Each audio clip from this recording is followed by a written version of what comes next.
What's up, lucky gamers? Today we're doing an Isolde guide. Now, before someone who doesn't watch me be like, oh, this guy's just gonna read off Pridwin, I do have her. This is my Isolde in my account. This isn't a screenshot. So, people be like, this guy, he don't know what he's talking about sometimes. But anyways, Isolde, spirit character, she is very, very strong. If you did not watch my Should You Summon video, you should watch it. Because you should summon her, right? That's pretty much the sum of the video. You should summon her. Let's talk about her kit. I don't want this video to be super long, but I do want to go over a lot of parts of Isolde. Right, so basically the way that her ult works, you inflict 5 stacks of burn on the enemies, an additional 5 stacks of burn on the main target, grants 1 stack of Rousing Morale, which is the 50% damage dealt buff, and then you cast your follow-up Intermezzo on the targets, and for every excess stack of burn on the main target, Intermezzo gains 15% incantation might. Right, so basically you want to have crazy amounts of burn on the target, which is how you're able to do tons of damage to the enemy. Now, how is she able to get all of this burn? Well, that's going to be with her insights. She gives prelude to her allies. She's in her prelude status and gives pre-ignition to her allies, which is 3 stacks of burn. So as they attack, they're able to stack burn, right? So keep that in mind. Her twirling melody is her debuff. It does small stacks of burn, 2 stacks of burn, but it gets penetration rate whenever you're in interlude or finale. So 30% for interlude and 50% for finale. The damage just goes up as you level this up, but the burn doesn't. So you really just can throw out just a level 1 on this just to do a little bit of damage, right? Nothing crazy from that. Desired Freedom is going to be her biggest debuff as her being a support.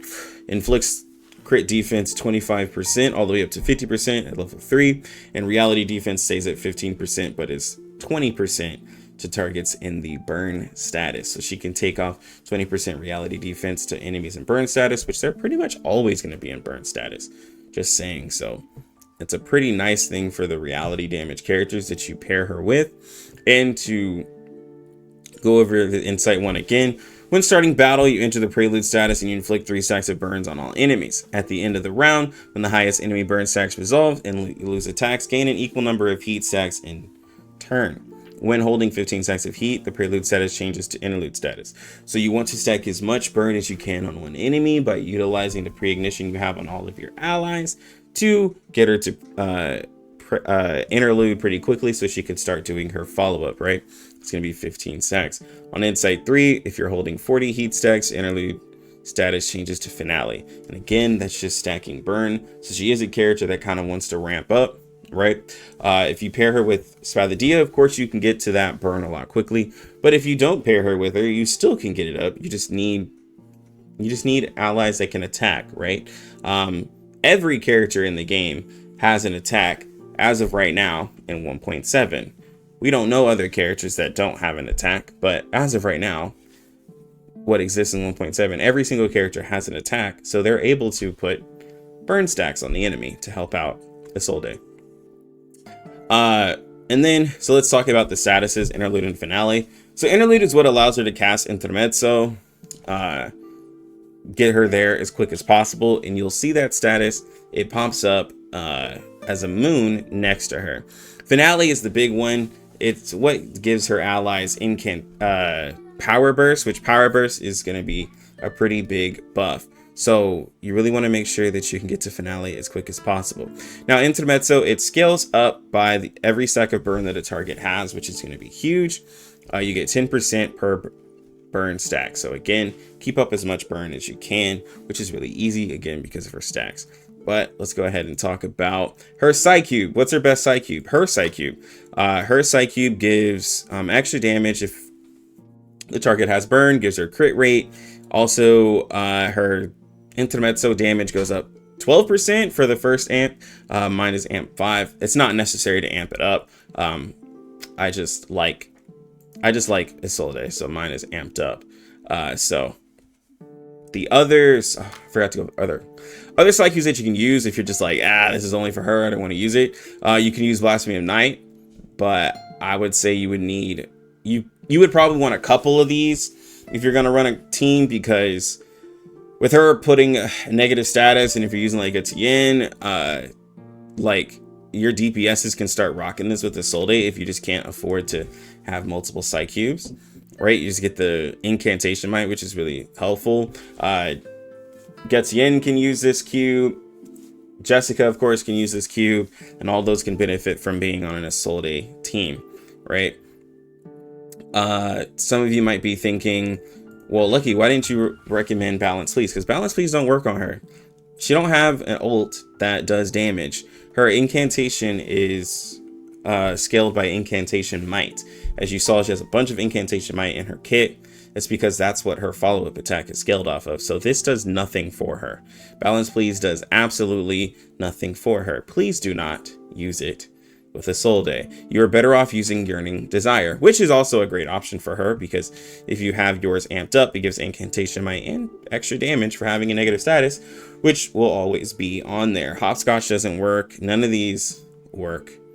It's going to be Yearning Desire for a 5-star cube, BON, or her cube. That's pretty much it. Now for Resonance, let me get my camera away. So this is the shape that I have. I have not changed her shape, as you've seen that happens in 2.0. This is her regular Resonance here. It gives a really nice amount of crit. I have some crit damage and also some damage bonus in there, right? This is a really good balance. I put her more on the crit side because she is kind of more in a crit team, right? Just the fact that she's with Spathadia, you're going to have Tooth Fairy. So this gives her 63% crit. And again, I'm only at R10. So you can go higher if you decide to go up, but this is a really good amount. And we're sitting at almost 170 crit damage, right? So with having Tooth Fairy on the team, this allows her to help crit harder. And then with the 63%, she can crit more often, right? Let's look at her teammates, right? So I'm going to talk about this part real quick because it's kind of obvious who her best teammates are. But for those who want to know all the options, I can give this. Spathadia is going to be the absolute, like, best character to pair her with because, like, they both have burn. But aside from that, let's say you didn't get Spathadia, then you have Joe. Joe is a crit character. She can benefit from the reality defense lowering as well and the crit defense lowering. This is going to be really helpful for her. The only thing that kind of doesn't go together is the Rousing Morale buff. So you'll have to time this around her ult, right? Because Joe's follow-ups will just eat through that stack very easy and effortlessly, right? So other than the strongest characters in the game, who else benefits from this? Black Dwarf has a big burst with her ult, which goes with either power burst or Rousing Morale buff and the crit defense lowering. You can completely ignore the reality defense part because these characters just have so much burst that it's helpful. 37 likes characters with follow-up, and Isolde counts as a follow-up, so this goes with her. You also have Melania, who has really big burst. You can do that with Isolde and have her built into crit. That will work. You also have characters like A-Knight who do big AoE, lower reality defense, and Isolde can help get the enemies low. So if you're an A-Knight main, A-Knight will be able to apply the burn with his AoE attacks, but then also with Isolde just kind of helping out with the crit defense, lowering the reality defense, he can help your A-Knight do more damage. You have characters like Shemaine who likes to crit. You have characters like Lilia who likes to crit. If you're still rocking Bjorn Bloom, then you can run her with BON because there's so much negative statuses, and Bjorn Bloom likes being in that situation. If you have a character like Jessica, where are you? She likes being in a team with negative statuses, right? Because of BON, so you can have poison and burn, and it all works. What I'm saying is Isolde goes with everybody. There are not many characters that don't benefit her, right? Again, there's no character that exists right now in 1.7 that can't do an attack. There's characters that come out later, but they don't exist, right? Just 1.7. So, again, she has lots of characters. Now, in a full team, putting Isolde and Getien together is wild because you have a 15% reality defense lower and then a 20% reality defense lower, giving a total of 35% reality defense lower, which is huge. Then you have the 45% reality damage dealt buff, and then you have the crit defense buff here. the 50% Rousing Morale, the 25% Power Burst. These two are crazy together. There is a few people in my Discord who already see the power of Gutsien, increasing damage of characters like Jessica. When you put a Isolde with that, it go wild. I am telling you, right? And we're not even counting the fact that you can add other healers or others who can help boost this damage even further, right? With Tooth Fairy being the main one and then others coming later in the game, it's honestly a lot of damage that you can get for your characters just for free. But let's go ahead and just show her in combat, right?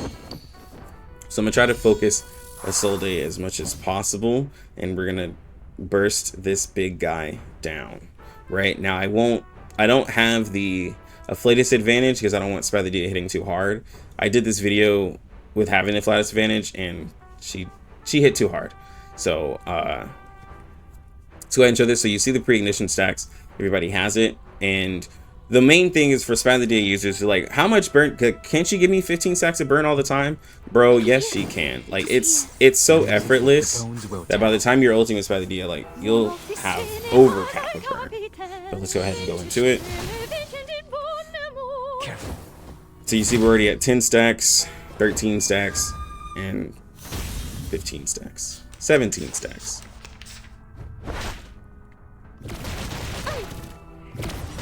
Right. All right, so we know what it resolves, and then now we're at 9 stacks of heat right here. So we're gonna try to, again, I'm gonna try to get these two to ult in line with together. I can hear it. I'm gonna try to line it up. So I'm gonna be selling for a few rounds here. I just want to show y'all like just the damage increases, what it can all look like. And now she's an interlude, changed to a moon. So now she's gonna start doing follow-ups. Now I don't have a lot of burn on everybody, but the follow-up does help. It is here. Okay, The music we're gonna channel with our boy. Tu peux la jeter maintenant. La charme. All right, so we're lowering that reality defense. We still casually just have all of these burn stacks on the enemy, right? So you can see there's still heavy burn. We're at 15 now. All right, so we're gonna ult. Let's see, do this ult here. So we're gonna give the array or domain expansion buff. That's gonna be 40%. We're at 15 stacks of burn, but of course more will be applied. I'm gonna go ahead and do the confusion debuff to get those 12 stacks that Tooth Fairy's been stacking onto the enemies. You can think about that. You can stack that burn on your healer and all of a sudden just drop a bunch of stacks if you need to real quick. And then we're gonna do the Isolde buff. Now she's not in a finale, she's a little short, so we won't get the power burst, but most of you won't be able to get finale this quickly anyways. You'll mostly be an interlude, and it'll take you a little bit more turns to get to finale, right? So unless you have portraits, of course. And then we're gonna ult with Spalladia. So we're gonna see how much this can do.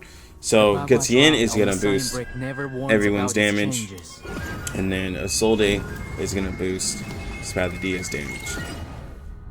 Please, don't resist. Right now we're at 27 stacks. Let's go ahead and do Isolde. Oh, she might hit a little hard. Don't be worried. She's portrayed. That was harder than I thought. And then Spalladia ults. Okay. Yeah. Wow. So that is mainly because what happened there is the way that her ult works is that for every excess stack of burn on the main target, this intermezzo gains incantation might plus 15%. So the boss was at 15 stacks, and we applied a few extra burn stacks, and so we got a lot of incantation might. So yeah, and then intermezzo did more damage because the way it works, it scales up for every stack of burn the target has and deals extra damage, but I have portraits, so these go up to, there's a typo here, it's supposed to be 20%, but it does 20% per stack of burn for me, but for you guys it'll be 10%, right? So it would be probably we'll just say half of that damage, right? It would be half of the damage. So we did like 78, almost 80k. You'll be doing almost 40k with Isolde, which is still crazy, right? So we'll just assume you do half of that damage. You still would have done 40k damage on your support, which is not bad with no Afflatus advantage and having everything of all the buffs that we had, right? So that's Isolde. She's crazy. Ignore this big hulking man. But Isolde is a great character. She is really great with your rally damage characters, and she's a good character in the future. There are characters that really like to be with her in the future. Again, we're in 1.7. I can't really tell you who they are. I'm not trying to spoil anything, but there are a lot of characters that just want to be with Isolde, right? And I'm saying you want to get her on your account. She's a great character. Anyways, guys, let me know what you guys think about Isolde. Hopefully this guide was helpful to you. Like the video and sub to the channel. Also join the Discord and the live streams, bro. I'm still going hard with Reverse 99. If you see me playing other games, doing other things, it's because I just want to spread out, right? But R99 is here to stay. But anyways, you lucky gamers, have a good one. Lucky Lux out.